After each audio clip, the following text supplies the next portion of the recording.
A few এবং few এর মধ্যে পার্থক্য কি? আ ফিউ এর বাংলা মানে হলো কয়েকটি কিংবা কিছু সংখ্যক কিংবা কিছু, কিন্তু প্রয়োজনের তুলনায় যথেষ্ট। যেমন ক্লাসে কিছু সংখ্যক ছাত্র আছে। There are a few students in the class.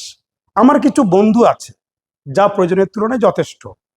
সেক্ষেত্রে আমরা ইংরেজিতে বলবো I have a few friends. এবার আসি ফিউ।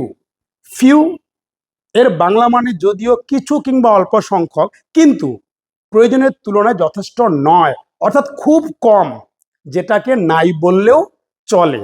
যেমন যদি বলি আমার খুব কম সংখ্যক বন্ধু আছে, বা যদি বলি আমার বন্ধু নাই বললেও চলে, সেক্ষেত্রে আমরা ইংরেজিতে বলবো আই হ্যাভ ফিউ ফ্রেন্ডস।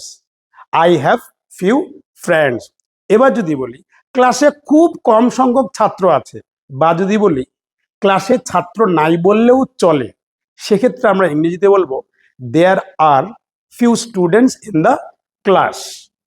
এবার যদি বলি আমার কাছে কয়েকটি বই আছে, বা যদি বলি আমার কাছে বই নেই বললেও চলে, সেক্ষেত্রে আমরা ইংরেজিতে বলবো I have few books. I have few books. বাবা।